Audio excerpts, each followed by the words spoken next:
Assalamualaikum warahmatullahi wabarakatuh. Bayangkan 300 pasukan hanya berbekal sebutir kurma per hari. Mereka hampir tumbang hingga Allah mengirimkan pertolongan dari laut.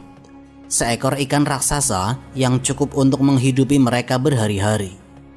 Inilah kisah nyata, sahih dan disaksikan langsung oleh Rasulullah SAW.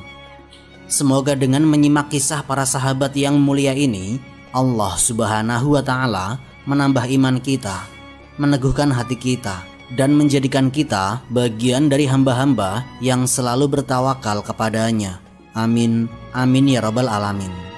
Simak kisah ini sampai akhir, karena disinilah kita akan menemukan hikmah besar dari perjuangan Abu Ubaidah bin Al-Jarrah dan pasukan kecil yang dikenal sebagai pasukan sebutir kurma. Bismillah, mari kita mulai ceritanya.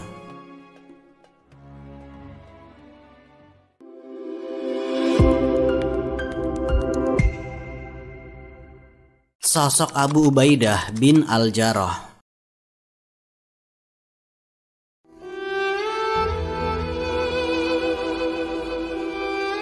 Nama lengkapnya adalah Amir bin Abdillah bin Al-Jarrah bin Hilal Al-Fihri Al-Quraisy Al-Maki. Dari jalur nasab, beliau bertemu dengan Rasulullah SAW pada Fihr bin Malik, kakek yang menjadi asal-usul Quraisy. Karena itu, beliau termasuk salah satu bangsawan Quraisy yang nasabnya terhormat. Namun sejak awal, hidupnya tidak pernah bergelimang kemewahan. Tubuhnya tinggi ramping, wajahnya tenang, dan perangainya dikenal sangat santun. Orang-orang yang mengenalnya sepakat, Abu Ubaidah adalah sosok yang lembut, pemalu, dan tidak suka menonjolkan diri. Tetapi di balik kelembutan itu, tersimpan keberanian yang luar biasa. Abu Ubaidah termasuk as-sabiqunal awalun, golongan pertama yang masuk Islam. Riwayat menyebutkan bahwa beliau memeluk Islam pada hari yang sama dengan sekelompok sahabat utama, Utsman bin Mas'un, Ubaidah bin Al-Harits, Abdurrahman bin Auf, dan Abu Salamah bin Abdul Asad.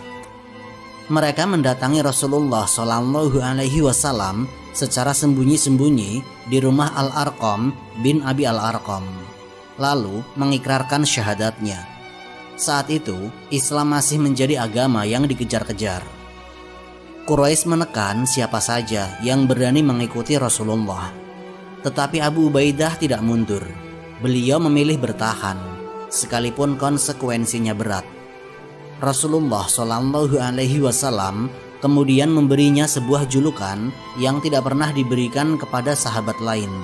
Beliau bersabda, "Setiap umat memiliki orang kepercayaan, dan kepercayaan umat ini adalah Abu Ubaidah bin Al-Jarrah." Hadis riwayat Bukhari dan Muslim. Julukan Amin al-Ummah, orang yang paling dapat dipercaya, melekat sepanjang hidupnya. Sifat ini yang membuatnya sering diberi amanah besar baik di masa Nabi maupun setelah beliau wafat. Abu Ubaidah sempat ikut hijrah ke Habasyah bersama rombongan kaum muslimin yang mencari perlindungan di bawah Raja Najasyi. Perjalanan itu menunjukkan betapa awal-awal perjuangan Islam penuh tekanan. Quraisy tidak segan-segan menyiksa, menindas, bahkan membunuh orang-orang lemah yang masuk Islam. Maka sebagian sahabat harus meninggalkan Mekah demi menyelamatkan iman mereka. Abu Ubaidah ikut dalam rombongan ini, lalu kembali ke Mekah, dan akhirnya ikut hijrah kedua menuju Madinah. Sejak itu, beliau tidak pernah absen dari pertempuran besar yang dilalui Rasulullah. Perang Badar menjadi titik awal. Abu Ubaidah maju ke medan perang berhadapan langsung dengan pasukan Quraisy. Catatan sejarah menyebutkan, dalam perang itu, beliau sampai berhadapan dengan ayahnya sendiri, Abdullah bin Al-Jarrah, yang masih kafir dan berada di barisan Quraisy. Ketika ayahnya terus menghadang, Abu Ubaidah menghindar beberapa kali. Namun ayahnya terus memaksa, hingga akhirnya beliau terpaksa melawan dan menjatuhkan ayahnya di medan perang. Peristiwa ini disebut oleh para ulama tafsir ketika menyinggung ayat, kamu tidak akan mendapati kaum yang beriman kepada Allah dan hari akhir, saling berkasih sayang dengan orang-orang yang menentang Allah dan Rasul-Nya, sekalipun orang-orang itu bapak-bapak mereka. Quran Surat Al-Mujadilah ayat 22. Ibnu Katsir dalam tafsirnya menukil riwayat bahwa ayat ini turun mengenai Abu Ubaidah bin Al-Jarrah. Setelah Badar, beliau kembali hadir dalam perang Uhud. Di medan itu, beliau memperlihatkan keberanian sekaligus pengorbanan yang besar.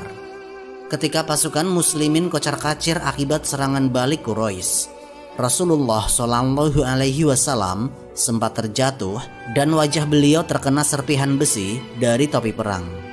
2 buah cincin besi menancap di pipi beliau.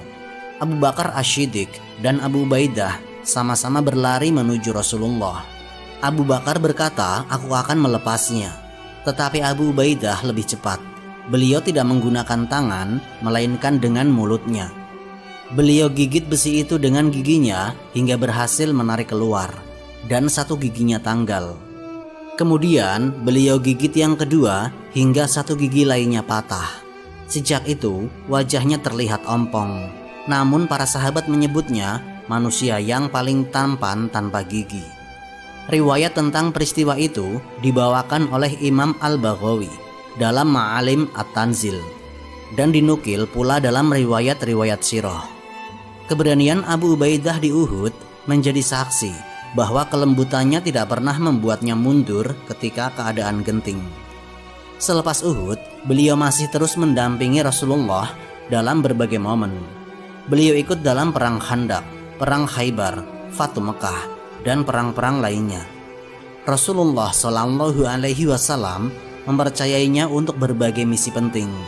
Bahkan ketika Rasulullah wafat, Abu Ubaidah termasuk di antara orang-orang yang disebut oleh Sayyidina Umar bin Khattab sebagai calon pengganti Nabi dalam kepemimpinan umat bersama Abu Bakar Asy-Syiddiq. Sejarawan besar seperti Ibnu Sa'ad dalam Tabaqat Al-Kubra dan Ibnu Hajar dalam Al-Isabah menegaskan, Abu Ubaidah adalah sosok yang menggabungkan kelembutan perangai dengan keteguhan iman. Beliau tidak banyak bicara, tidak mencari popularitas, tetapi kehadirannya selalu menjadi penopang. Para sahabat melihatnya sebagai figur yang paling dipercaya setelah Rasulullah Shallallahu Alaihi Wasallam memberi gelar Amin al-Ummah. Penunjukan Abu Ubaidah memimpin pasukan. Madinah pada tahun-tahun setelah hijrah bukanlah kota yang tenang. Dari selatan, Quraisy terus berusaha menekan kaum muslimin. Perang Badar, Uhud, hingga Ahzab meninggalkan luka panjang. Meski perjanjian-perjanjian politik kadang dibuat, kenyataannya gangguan tidak pernah berhenti. Kafilah Quraisy kerap melintasi jalur perdagangan dengan membawa harta besar, sementara kaum muslimin menghadapi ancaman embargo dan kekurangan pangan. Dalam kondisi seperti ini, Rasulullah mengambil langkah-langkah militer terukur. Salah satunya adalah mengutus pasukan kecil untuk menghadang pergerakan Quraisy, memberi sinyal bahwa kaum muslimin tidak akan diam bila agama mereka terus diinjak. Dari berbagai misi tersebut, salah satu yang paling masyhur adalah pengiriman pasukan sahabat di bawah pimpinan Abu Ubaidah bin Al-Jarrah. Catatan sejarah menunjukkan bahwa jumlah pasukan sekitar 300 orang. Jumlah yang tidak sebanding dengan pasukan Quraisy, tetapi cukup untuk menunjukkan kekuatan sekaligus menguji kesiapan kaum muslimin dalam kondisi serba terbatas. Yang menarik, misi ini tidak dibekali logistik melimpah. Rasulullah hanya memberikan 1 wadah kurma sekitar 1 keranjang untuk seluruh pasukan. Tidak ada gandum, tidak ada daging, apalagi persediaan yang bisa dianggap cukup untuk perjalanan panjang. Riwayat dalam Sahih Muslim menyebutkan bahwa kurma itu dibagi oleh Abu Ubaidah kepada pasukannya dengan cara yang sangat ketat. 1 butir kurma per orang untuk sehari penuh. Sejarawan meriwayatkan kisah ini dengan detail. Jabir bin Abdullah, salah seorang sahabat yang ikut serta dalam misi itu, berkata, Rasulullah mengutus kami dalam jumlah 300 orang di bawah pimpinan Abu Ubaidah bin Al-Jarrah. untuk menghadang kafilah Quraisy. Beliau memberikan kepada kami sebuah wadah kurma sebagai bekal. Abu Ubaidah memberikannya kepada kami 1 butir untuk 1 hari. Hadis riwayat Muslim. Metode distribusi itu menunjukkan kedisiplinan militer. Para sahabat tidak langsung memakan kurma dengan mengunyahnya habis. Mereka menahan butir kurma itu di mulut, menghisap manisnya, lalu meminum air agar tubuh bertahan. Ketika kurma itu tinggal bijinya, mereka tetap menyimpannya seakan ada rasa yang masih bisa diambil. Bagi orang yang hidup di zaman kelimpahan makanan, hal ini terasa mustahil. Tetapi inilah yang terjadi di lapangan. Riwayat lain dalam Musnad Ahmad menegaskan, setelah kurma itu habis, pasukan mencari dedaunan pohon untuk dimakan. Mereka memukul dahan-dahan dengan tongkat, menjatuhkan daun-daun yang bisa dimakan unta, lalu membasahinya dengan air. Makanan darurat itu mereka santap untuk menahan lapar. Karena itulah pasukan ini kemudian dikenal dengan sebutan Jaisul Khobat, artinya pasukan pemakan dedaunan. Peran Abu Ubaidah dalam situasi ini sangat penting. Beliau bukan hanya seorang panglima, tetapi juga pengatur strategi logistik. Beliau menjaga agar tidak ada pasukan yang melanggar aturan pembagian, meski lapar melilit. Disiplin itu yang membuat perjalanan mereka tetap terkendali. Dalam gaya kepemimpinan Abu Ubaidah terlihat perpaduan antara kelembutan dan ketegasan. Beliau dikenal santun, tetapi bila sudah memegang komando, beliau menegakkan aturan dengan jelas. Misi ini memiliki dimensi politik.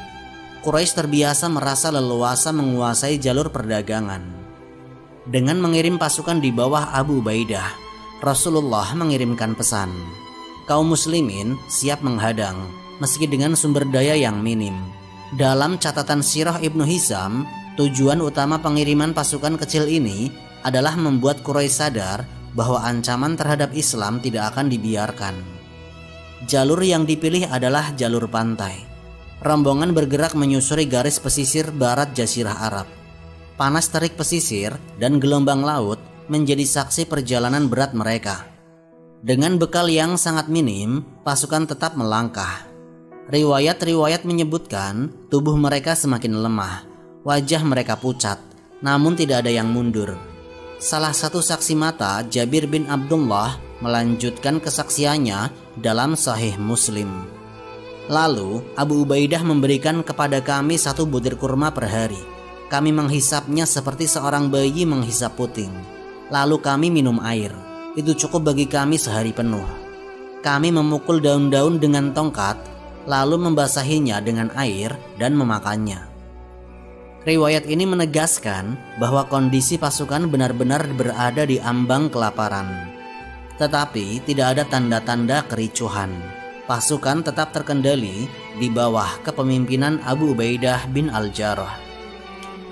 Keputusan Rasulullah menunjuk Abu Ubaidah sebagai panglima dalam misi ini tentu bukan tanpa alasan. Beliau adalah Amin al-Ummah, orang yang paling dipercaya. Dengan logistik sesulit itu, dibutuhkan seorang pemimpin yang tidak mudah goyah, tidak serakah, dan mampu menjaga stabilitas pasukan. Dari sisi sejarah, momen ini menjadi bukti nyata bahwa Abu Ubaidah bukan hanya prajurit pemberani, melainkan juga seorang komandan yang cakap. Di titik ini, catatan sejarah menggambarkan pasukan yang bergerak terus menyusuri jalur pantai dengan persediaan yang makin menipis. Jalannya kronologi masih berlanjut dengan pasukan yang tetap teguh di bawah komando Abu Ubaidah. Meski hanya bertahan hidup dengan sebutir kurma per hari dan daun-daunan yang mereka pukul jatuh dari dahan. Penemuan ikan raksasa terdampar. Pasukan yang dipimpin Abu Ubaidah bin Al-Jarrah akhirnya sampai di tepi pantai setelah menempuh perjalanan panjang.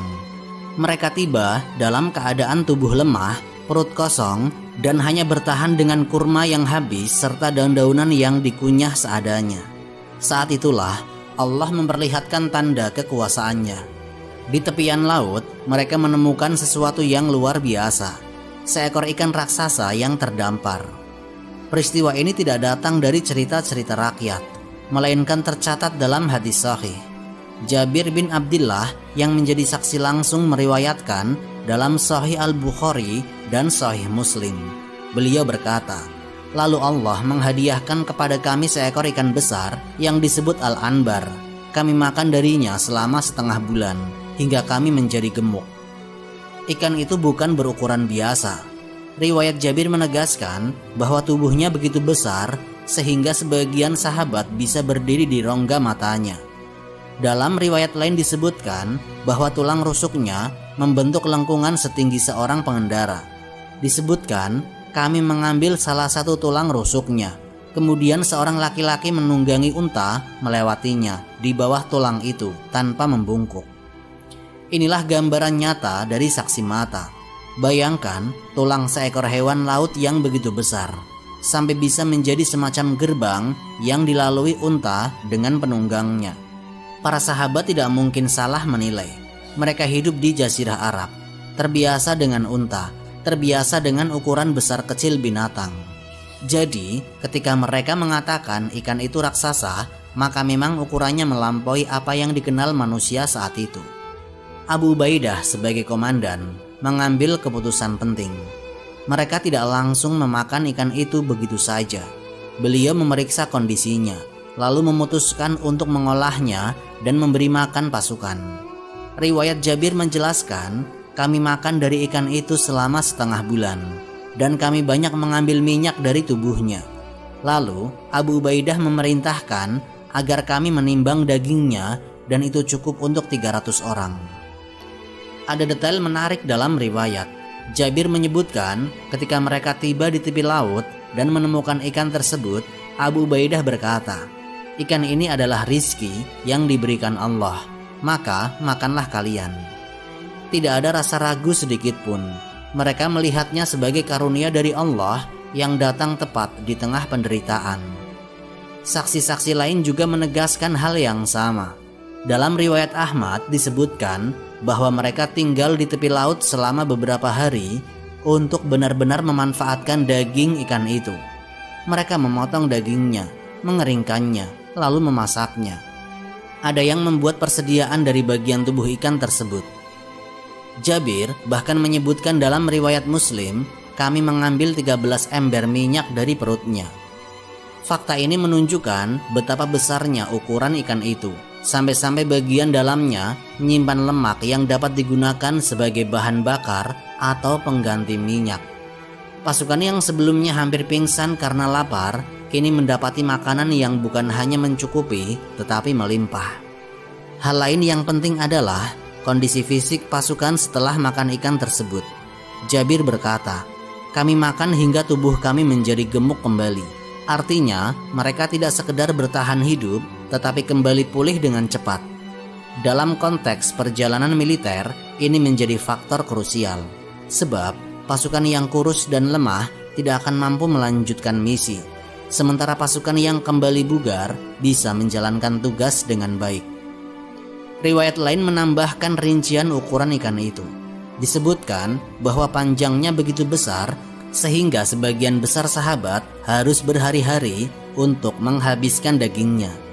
Abu Ubaidah bahkan mengambil salah satu tulang rusuknya dan menegakkannya seperti atap. Lalu beliau meminta beberapa orang menunggang unta melintas di bawahnya untuk menguji seberapa besar tulang itu. Ternyata unta dan penunggangnya bisa lewat dengan leluasa. Semua fakta ini tidak keluar dari imajinasi, melainkan bersumber dari riwayat-riwayat yang sahih. Yang meriwayatkan adalah Jabir bin Abdillah, seorang sahabat besar yang ikut dalam peristiwa itu sendiri. Saksi matanya jelas, periwayatannya kuat, dan tercatat dalam kitab-kitab hadis paling otoritatif. Dengan demikian, kisah ini menjadi salah satu bukti sejarah bahwa perjalanan pasukan Abu Ubaidah di tepi laut bukan sekedar perjalanan biasa, tetapi perjalanan yang disertai kejadian-kejadian nyata yang tercatat dengan detail. Dari perut ikan itu mereka hidup, dari tulang belulangnya mereka menyaksikan kebesaran ciptaan Allah, dan dari riwayat sahih yang dibawa oleh para sahabat, kita bisa mengetahui bagaimana peristiwa itu benar-benar terjadi. Kembali ke Madinah dan persaksian Rasulullah Shallallahu Alaihi Wasallam.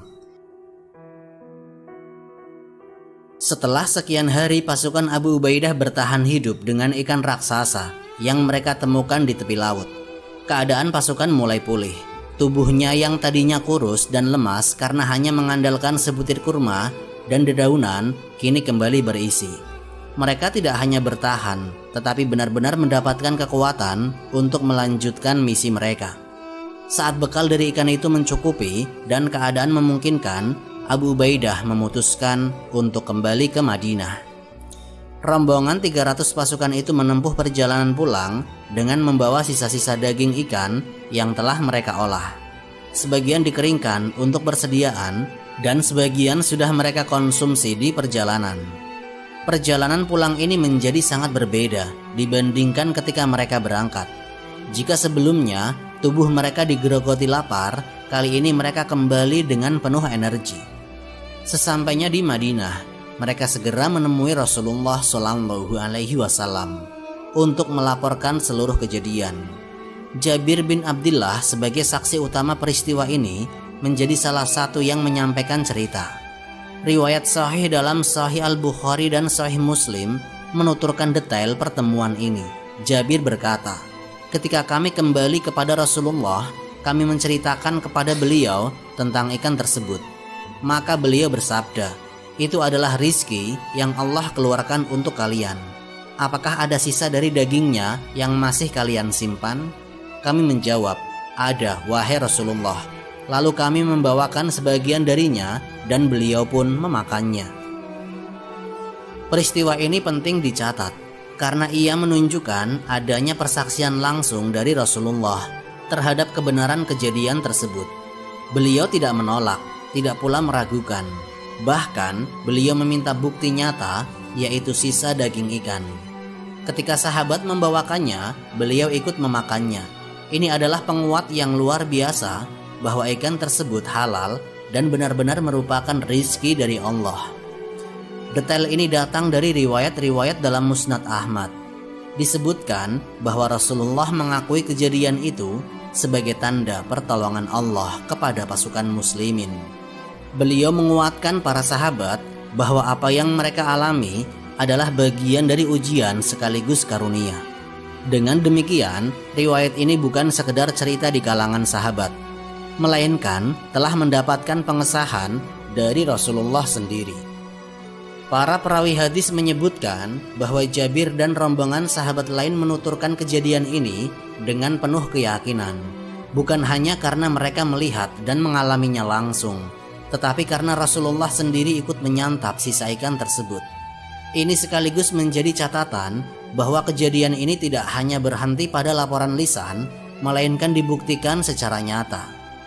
Dalam versi riwayat lain yang dibawa oleh Al-Bukhari, Jabir menuturkan, "Kami makan dari ikan itu selama 20 hari dan kami membawa sebagian dagingnya kepada Rasulullah. Beliau pun ikut makan darinya." Kalimat ini memperjelas bahwa pasukan benar-benar memanfaatkan ikan itu hingga berhari-hari lamanya, bahkan lebih lama dari setengah bulan. Artinya, ukuran ikan tersebut luar biasa besar. Ketika riwayat-riwayat ini dicatat, ulama ahli hadis seperti Al-Bukhari dan Muslim menempatkannya dalam kitab sahih mereka sebagai bagian dari bab jihad dan perjalanan. Ini menunjukkan nilai historisnya yang kuat. Tidak ada perbedaan pendapat tentang keaslian kisah tersebut karena sanadnya bersambung dan saksi utamanya adalah sahabat terpercaya yang ikut serta dalam perjalanan itu. Dari titik ini, perjalanan Abu Ubaidah dan pasukannya mencapai titik penting. Mereka berangkat dalam keadaan lapar dan hampir tidak memiliki apa-apa, lalu kembali dengan membawa pengalaman yang akan tercatat dalam sejarah. Lebih dari itu, kisah mereka mendapat persaksian langsung dari Nabi, sehingga menjadi bagian dari sejarah sahih umat Islam. Dengan begitu, berakhirlah catatan perjalanan ini pada momen kembalinya pasukan ke Madinah, bertemu dengan Rasulullah, dan menyampaikan seluruh kejadian luar biasa yang mereka alami di tepi laut. Semua itu diakui dan dikuatkan oleh beliau Shallallahu Alaihi Wasallam sendiri. Hikmah besar dari kisah ini. Perjalanan panjang yang kita ikuti sejak awal tentang sosok Abu Ubaidah bin Al-Jarrah kini mencapai akhir. Kita sudah menelusuri siapa beliau, bagaimana kepribadiannya, bagaimana Rasulullah menempatkan beliau di posisi penting.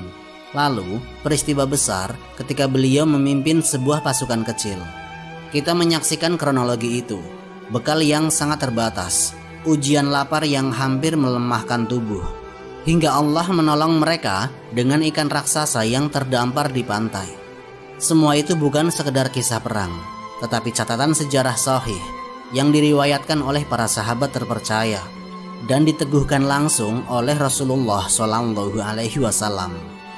Kini tiba saatnya kita merenungkan hikmah besar dari seluruh rangkaian peristiwa tersebut. Pertama, kita melihat keteladanan tawakal sahabat. Abu Ubaidah dan pasukannya berangkat dengan bekal yang secara logika tidak cukup, hanya sekeranjang kurma untuk 300 orang. Namun, mereka tetap maju karena yakin kepada Allah. Tawakal ini bukan pasrah tanpa usaha, melainkan keberanian untuk melangkah sambil menggantungkan sepenuhnya pertolongan kepada Allah. Inilah yang menjadikan sahabat istimewa. Kedua, kisah ini menunjukkan bagaimana iman mengalahkan keterbatasan logistik. Secara perhitungan duniawi, tidak ada pasukan yang bisa bertahan hanya dengan 1 butir kurma per hari dan dedaunan kering. Tetapi keimanan membuat mereka tetap teguh. Mereka tidak bubar, tidak mengeluh, dan tidak menyerah. Mereka terus berjalan sampai Allah bukakan jalan keluar. Inilah bukti nyata bahwa iman bisa membuat manusia melampaui batas kemampuan fisik. Ketiga, pertolongan Allah datang di saat yang paling genting. Pasukan itu berada di titik hampir kehabisan tenaga. Di saat itulah Allah hadirkan ikan raksasa di pantai. Ia bukan sekedar ikan raksasa, melainkan hewan laut berukuran besar luar biasa, cukup untuk memberikan makan 300 orang selama lebih dari 2 pekan. Kejadian ini seolah menegaskan bahwa siapapun yang benar-benar berjuang di jalan Allah, pertolongannya pasti akan tiba, meskipun melalui cara yang tidak pernah mereka bayangkan sebelumnya.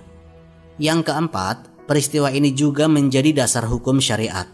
Rasulullah SAW memakan daging ikan itu setelah para sahabat membawanya ke Madinah. Dari sini, ulama mengambil ketetapan penting. Bangkai hewan laut adalah halal. Hukum ini berlaku untuk seluruh umat hingga hari ini. Menjadi salah satu bagian dari syariat Islam yang lahir dari pengalaman nyata para sahabat di lapangan jihad. Yang kelima, kedudukan Abu Ubaidah semakin terlihat.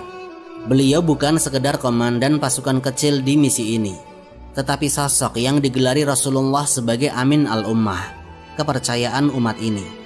Dalam peristiwa ini, kepemimpinan beliau terbukti. Beliau membagi bekal dengan adil, menjaga semangat pasukan agar tidak runtuh, dan berani mengambil keputusan saat menemukan ikan raksasa. Beliau bukan hanya panglima besar dalam sejarah militer Islam, tetapi juga teladan kepemimpinannya yang jujur, amanah, dan penuh keimanan.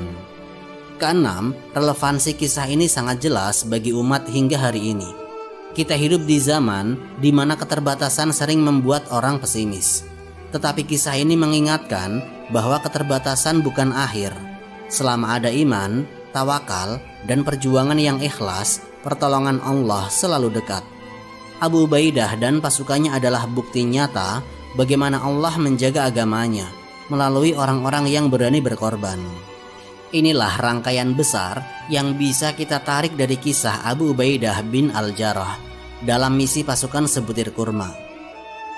Sebuah peristiwa sejarah yang tercatat sahih, sebuah teladan abadi tentang iman, tawakal, dan pertolongan Allah. Dan dari sinilah kita semakin memahami kenapa sahabat ini digelari Rasulullah sebagai orang yang paling layak dipercaya oleh umat. Wallahu a'lam bishawab. Semoga kisah ini memberikan manfaat dan menjadi pengingat bagi kita semua untuk terus memperbaiki diri serta meningkatkan ketaatan kepada Allah Subhanahu wa Ta'ala. Lebih dan kurangnya mohon dimaafkan. Yang benar datangnya dari Allah Subhanahu wa Ta'ala. Khilaf atau keliru itu datangnya dari saya pribadi sebagai manusia biasa. Sampai jumpa di kisah-kisah inspiratif berikutnya. Akhirul kalam, wassalamualaikum warahmatullahi wabarakatuh.